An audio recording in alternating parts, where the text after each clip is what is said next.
The deadline in this sector for voluntary presentation at the experimental center is 6 o'clock.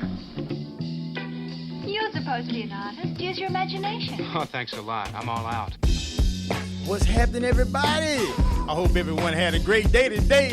This is Shelton J. Think About It Radio in the mix once again. For your enemies, for your friends, we here for everybody. Like I told you, we got a special guest in the building with me tonight. I got Mr. Ralph Vallier. He is the founding partner of I.N.F Solutions Financial Consulting Company. But I'm going to let him introduce himself because I know I have probably not done him enough justice. Mr. Vallier, how you doing tonight, my brother?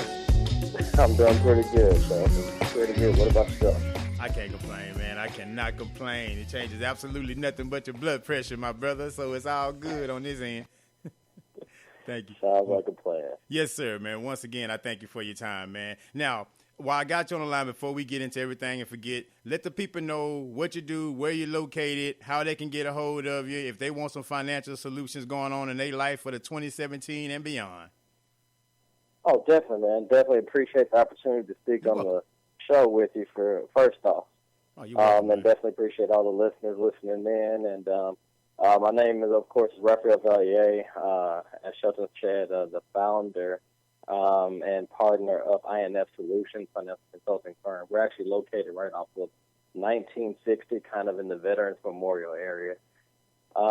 We are a financial consulting firm by trade. We deal with retirement planning, asset management, insurance. We also manage retirement accounts for school districts, municipalities. And we do a long line of alternative investments, tax planning, things of that nature. So we have a team of guys at the office waiting for you guys' questions and, to sit down and do consultations. Our consultations are complimentary. So you guys can call in at 281-324-0006. Again, our number is 281-324-0006. I appreciate that. Hey, anyone, I can attest to it personally. You want to deal with them. There's some great guys to deal with, and they will break it down to the lowest common denominator, so you will not leave there confused about anything. You will have a game plan. You'll be laser focused on what you need to do. So I would encourage you all to deal with them and definitely give them a call. Now, my first question for you: what got you in this particular field? What made you decide that I want to get into financial literacy and just educate people on the financial processes in their life? What got you into this? Honestly, Shelton, that's a long story, but I'll try to shorten it up for our listeners. Appreciate it. Yeah, so it actually started back in high school, man. My mom, she was HR director, and so she was pretty big on future and goals, etc. And, she sat me down one day, kind of asked me what I felt I was good at, what, other people told me that I was good at. And I always found myself, kind of being the person everybody went to for advice and guidance and so on. And I was always relatively good and knowledgeable in math amongst all other subjects. Yeah. And so I'm doing some research on being able to help people and how I can help people from a math standpoint. And things just always seemed to make sense when it came to numbers. Mm-hmm. And then, of course, from a financial standpoint, I was able to, live the life I desired with and take care of my family and provide. And so when you connect all those dots, financial planning was the route I decided to go. That's a beautiful thing. I like that story. That's a true success story right there, my man, because it's almost like you're living your passion, right? Like something that you're naturally good at. That's your purpose, right? So that's like your Correct. God-given ability that he gives, because everyone can't deal with numbers well at all. Correct. And so for you to have that skill and be able to have that servant's heart, if you will, to take your knowledge and share with the people. And as you say, with a free consultation at first, I mean, that's huge, because a lot of people would take information and, hey, I got mine, you got to get yours. Yeah, honestly, Shelton, to speak to that point, that's kind of the thing that a lot of my peers in the industry have definitely talked to me about and felt like we should definitely change as far as charging for our consultations, because we give so much information away. And a lot of people can take that information and run, but, I really feel like God has blessed us thus far. And, I feel like we should just take that knowledge that he's been able to give us and bless others with it. So, honestly, we plan to keep that structure this way for a very long time. That's not common, because most of the times, even just to sit down and talk with a financial consultant about some information, they're going to charge you X amount of dollars, or they're going to try to sell you something from the word go. So for you to have that approach, I guarantee there's a lot of success that's going to come from that, which I'm sure already has, because you have that approach to where you're trying to brand yourself as someone different. And I like that. You're doing things differently out here. Oh, yeah, definitely. I think the one thing that everybody will notice when they come and meet with us and our team is we consider everybody family. And in that, within our family, you will never hear anybody talk about a product. There will never be a mention of a single product in our meetings, and we bring all of our clients through a 4-meeting process, so it's a tad bit long, but it's more so for from a service standpoint. Right. And a product is never brought up for that exact reason. That's beautiful. I mean, that's like unheard of, I guess, unprecedented. And I think that's the reason why you guys are going to have, even giving away the free services or the free consultation, you're still going to get more people out of that, because the way you guys approaching business, almost like a Chick-fil-A attitude to our business, if you will, if I could compare a whole nother industry to it. Every time you go there, you have a good experience. Even if they forget your ketchup, you're all right, because you done had a good time every time you've been there. So for you guys to do what you're doing, yeah, eventually there's going to be some charges or some services down the line, but you're not trying to beat them down on the head with it. You actually going to make them want to do business with you by the way you treat them, and that's a beautiful thing, my man. Definitely. Yeah, that's a beautiful thing. Now, when I know me personally, right? I know you gave me that budget information, right? I didn't start looking at that thing, man, till yesterday morning. Reason why, I was almost embarrassed at the final numbers that I came up with. And I'm like, you know what? I'm not doing nothing with my life. I'm in bad shape. So do you find sometimes that when people fill out that budget questionnaire, when they really get the true numbers in their face, are they kind of shocked at what they see? It's definitely a reality check. And I mean, it attests to why we ask all of, the people that we meet with to actually base that budget questionnaire off of their bank statements and not what they think. Because it's very common that you'll write down one number from which you feel you spend, and then when you actually check that number with the actual bank statement, you're surprised at how often you swipe that card. Mm-hmm. So it's definitely a reality check. You're right. Have you found, I listen to Dave Ramsey sometime as well. Have you found where having cash is gives you more discipline than actually having that card, because you really can't see that money on that card? With the cash, you kind of have a little more control of it. I mean, everybody has their vices, yes, so some people having cash on hand will help them become more disciplined, while others having cash on hand actually does the opposite.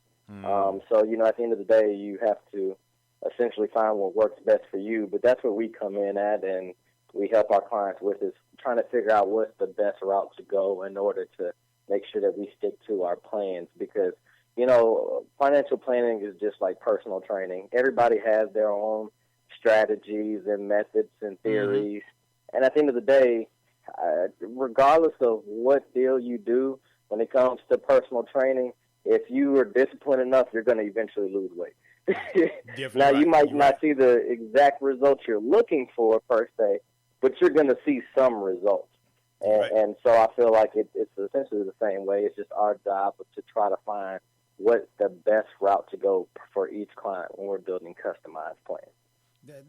That's a good approach, though, again, because, like I said, everyone is a tailor-made approach, because some high risk, some medium risk, some no risk at all. And you guys have such a wide range of, what will work for the clients, because I know sometimes you'll have certain firms where you have, okay, this is it, and this is what you choose from, and it may not necessarily fit their particular level. So that's great that you guys have such a wide, array, a buffet of information, if you will, to choose from, and everyone can kind of pick and choose what their personal approach to, because as you say, everybody's goal is different. Correct. definitely. I mean, if you look at the range of our clientele, we turn no one away. And that's definitely one thing about our firm that's different than most. I've worked at some of the largest firms in the entire country, and you can always say that, Yeah, right. And so at the end of the day, we don't turn anyone away, but at the same time, we can handle the largest of clients. So some of our clients definitely get very, very high up in the tax bracket, so to speak. Yeah. So it's definitely not a one shoe fits all model approach or a cookie cutter approach, so to speak. We customize the plans based off of that individual client specific needs. I like that. I mean, that works. What would you tell anyone that's hesitant about actually taking a look at their finances and really having a sense of where they are and where they like to be? One thing that I'll have to say it from an example, honestly, answer that question from an example. It's better to, face that reality now than wait till later. And that's a common thing that we found amongst a lot of our clients. The common misconception in financial planning, and this is from planners and from clients, is that you have to wait till you're retired or a couple years before retirement before you start doing financial planning. Most of your advisors only focus on people who are getting ready to retire because those are the bigger accounts for them. So they're going to make more money off of it. And then even for clients, because that approach is taken from an advisor or a planner standpoint, your clients are thinking the same way. Oh, my 401k will cut it, my 403b, my 457b. Whatever my retirement account is, it's going to get me where I need to be, and then I'll hire a financial planner once I'm close to retirement. But that's the exact opposite approach. And, addressing your financial planning needs and your retirement needs as early as possible, even in your 20s, right out of college, is honestly the best approach because you will realize how much less you have to do in order to get the same results. So, of course, if you do more, you get more. You're right. And that's the number one thing we try to explain to a lot of our clients, and especially reaching out to the younger generations, is trying to get them to understand, it's better to start now. I mean, it's crazy when you look at the numbers of how much you need to contribute in your 20s to reach, $100,000 of retirement income compared to how much you have to contribute in your 40s or 50s. It's crazy. It's crazy. You got to play catch up. You got to play catch up with it. With a lot of the youth, though, do you get a lot of pushback from them, though? It's like, okay, I'm good. I'm not really concerned about it. Or do you really see them engaged in the process when you go to different places to talk to them? I say initially we get a lot of pushback, depending on the age bracket, of course, that we're dealing with. But at the same time, once we actually get into our analysis meeting, I think that's the eye-opener meeting for us. Once we break down the true numbers of where you are compared to where you want to be, and we're explaining our philosophies and how we think as a firm, I think that's when people really start becoming more attentive, and at that point, we typically always, capture that audience at that point. Okay, so you pretty much you give the lay it out, and then you engage them, and then you just hit them with the 1-2. I like that. We reel you in. We got something for you, because I think a lot of times though, with like information and education and stuff like that, I think they'll want the crowd and they'll get them there, but oftentimes they won't have enough to engage them, to make them think that, hey, I can really benefit from this. So I like how you guys are able to just kind of really say, as I said before, lay it out to where no one is intimidated by the information because it's new to them. Right. Because they don't teach enough. To me personally, they don't teach enough finances in school. They don't teach enough about that. I agree. Or even in college, they don't teach enough. Okay, you go to the average college, right? They got all these people out here giving credit cards. Not one financial consultant, not one credit card consultant, not one person telling them, hey, if you use this, this is the way to use it. So it's almost a setup from the beginning. But when you're paying 18, 19, 20% interest rate, it's not a setup for those companies getting that high interest rate. Exactly. And honestly, the crazy thing about that is we actually have taken notice to that. And, actually how I got started in financial planning, I was an intern in college, and I interned as a financial planner. And so what I realized